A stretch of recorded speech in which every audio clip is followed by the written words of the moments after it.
Morning Year 2, happy Tuesday, welcome to Tuesday's lesson for literacy. Today we are going to be planning our diary entry and deciding what we're going to talk about, ready for us to start writing our sentences. Remember, we're going to be writing pretending to be Cyril and talking about what happened to him that day in our story. So today you will need a pencil, your colouring pencils from your resource pack and your home learning book. I have uploaded the template to Seesaw, so if you want to do this directly on there, that's absolutely fine. Or if you want to download it and do it on there or into your exercise book, that's entirely up to you. So if you want to pause the video now to make sure you've got everything that you need. Okay, so to start our literacy lesson, we're going to continue our SPAG work on synonyms. Can you say synonyms? Yeah, it was that tricky word to say. So can you remember what a synonym was? Yeah, that's right. A synonym is another word that means the exact same thing. So like fast and quick, gigantic and huge, little and tiny or small, and brilliant and excellent are all synonyms because they mean the exact same thing. It's just a different word. Is to sort all these words all into the synonyms that they belong to, so whether they mean sad, happy or angry. So what you can do is pause the video now and you can write the title, which is synonyms or SPAG, and then you can split your page into sad, happy and angry, or you could just do some little subtitles to put your synonyms underneath. So if you need to pause now, you can do that. Okay, so let's look at the first word together. The first word is delighted. Delighted. Now, if I'm delighted, do you think I'm going to be sad, happy or angry? That's right, I'm going to be happy. If you're delighted by something, it's made you really happy. Like if you came home from school and saw a giant chocolate cake waiting for you, you would be delighted to see the chocolate cake. So I've put that one under happy.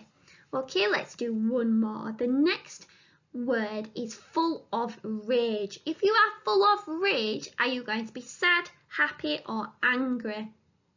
That's right, full of rage, you're going to be turning green like the Hulk, or sometimes turn really angry, you might turn red, your face. So full of rage is a synonym for angry, so I've put it in that box. See if you can pause the video now and match the rest of the words up to the correct synonym.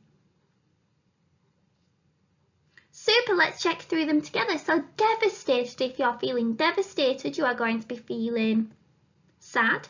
If you're feeling miserable, sad, that's a brilliant synonym for sad.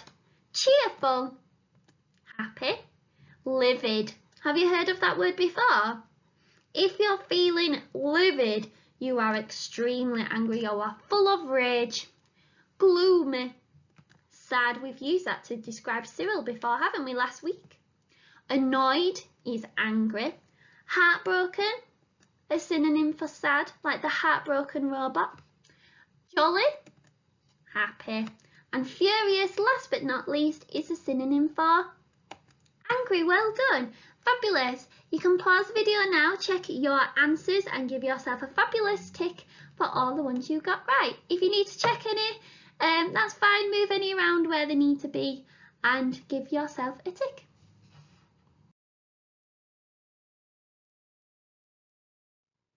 Okay, so remember our challenge this week is to write a diary entry pretending to be Cyril and everything that happened to him that day. So we need to write about what has happened and how it made Cyril feel and what thoughts he was having that day. And I've put this picture on to remind us at the start of the day what happened to him. So he cast a shadow over people having a picnic. He started to rain, he was crying and it made him feel really sad, but even more because people were telling him to go away and wishing that he wasn't there. So they didn't want Cyril to be around, so it made him really miserable and made him feel really gloomy and alone. So let's have a look at our challenge for today. Okay, so yesterday we looked at all the features of a diary entry and we did some critiquing of a waggle and picked out where all the features were. Now today we're just going to focus on these two features. We're going to talk about where the events happened and the events happen in order. Okay, so we're going to start planning and recapping what happened to Cyril so that we can talk about the most important things that happened to Cyril. So yesterday we looked at a diary entry from Little Red Riding Hood about what happened to her that day. So it starts off with her being at home. She tells you that her mum was there. She had to go for a walk in the woods to go to her grandma's house. Then suddenly a wolf appeared. It told you that he was rather charming and told her about a shortcut to Granny's house, and he seemed very clever, so she believed him. Finally, she got to Granny's house and she knew something strange was going on because Granny didn't look herself. So she asked Granny lots of questions, and just in time she worked out it wasn't Granny at all. When the woodcutter came, he helped her uncover that the wolf was pretending to be Granny. And it made her feel very scared. So it's telling us all the things that have happened, who was there, what happened, how it made her feel and why, okay, and using all those feelings and thoughts as well. But we're not going to worry about too much about the thoughts and feelings today. We're just focusing on all the things that happened. So we're going to look at all those things that happened, but this time and what happened to Cyril. Okay, so we're going to use this template to really help us to break down all what we call the 5 W's so that we can really write our diary entry in detail. So the 5 W's we've got are when, where, what, who and why. Now you can either do this task directly on Seesaw if you want to use a template from there. You can, if you've got access, to download and print the template, or you can split your exercise book in 6 boxes like I have to complete this activity. So what I want you to think about is what happened to Cyril that day, and see if you can answer these questions: when it happened, where, what happened to Cyril that day, who was there, so what other characters, and why. Why was he feeling like he did? Why did it happen? What happened? Okay, so pause the video now and have a think about how you could answer those questions about Cyril's day. Okay, so what we're going to do is to go through each box together and see if we can plan out and break down the day that Cyril had. Okay, so we're going to be drawing pictures and also including some keywords that are going to help us ready for when we do our diary entry.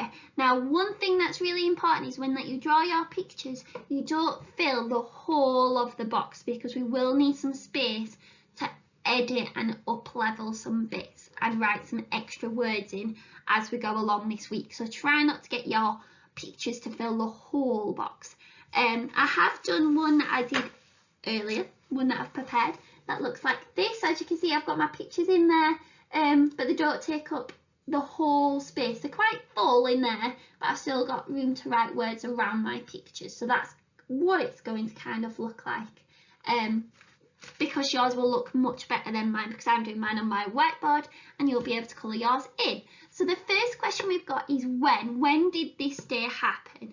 So when did that day happen? So it was sunny, they were having a picnic. So we said it might be spring or summer. So I can write those words. You decide, you can either write spring or summer, it doesn't really matter. I'm going to choose summer. So all I'm going to do is write the word summer. Okay, we know that it wasn't the middle of the night because we were having a picnic. So now we can draw our picture of what it looked like. So it was what type of day before Cyril arrived? It was really sunny, so I could draw a sunshine. There wasn't any clouds because Cyril was not around yet. You could colour this bit blue. And it was one morning. It was a morning, or maybe it was an afternoon. I'm going to choose one morning. Okay. Now, when I'm retelling my what happened to me that day. It's my diary, and my diary needs to be lots of detail. So as much as it was sunny and we've got the pictures of Cyril's book, we don't have any pictures in a diary. So if I'm Cyril, I might say it all happened one morning, but I need to add extra detail, because remember, if I don't tell my reader, they don't know. So one something morning, I'm going to up-level that by using an expanded noun phrase. So one sunny morning, one glorious morning, because I'm really trying with my vocabulary. One glorious, I'm going to add another adjective to make it an expanded noun phrase. One glorious gleaming morning. What else have I used in that expanded noun phrase? That's right, alliteration. So one, I'm going to rub that out and change it to one glorious, going into my sunshine. Need a comma, one glorious gleaming morning. So I'm just writing keywords and a picture to go with it. So you can pause the video now, draw a picture of what day it was like. Remember, you can use more colours so it looks like mine, and decide if it's spring or summer, and then one something. So if it's one afternoon, but use an expanded noun phrase, so maybe one beautiful bright afternoon. So pause the video now and just complete your when box. Okay, so now we're going to look at where the story happens. Okay, so in Cyril's diary entry, he's going to talk about where he is. So he was in the park or in a field or in the garden, wherever you prefer. So I'm going to in the garden. I'm not just going to put in the garden because I want to use an expanded noun phrase. So I might put in the, I need a really fantastic vocabulary, so I might use in the exquisite, because that was one of our words of the month, meaning beautiful. In the exquisite green park, or you might put garden. I'm going to put garden. And you can have the grass, and then you can draw a picture of the grass. You can have the sun shining, but remember, no clouds because Cyril's not appeared yet. It was a brilliant day until Cyril arrived. You can have some butterflies and some flowers. But yours will look much better than mine because you'll be able to do yours and colour yours in. So you can pause the video now and decide where your story is going to be set. Where are they going to be having their picnic? Super, so the next box we're on is the what box, or what happened to Cyril. So it was a glorious day. They were in the garden or in the park having a picnic, and then when he arrived, what happened? What did he do?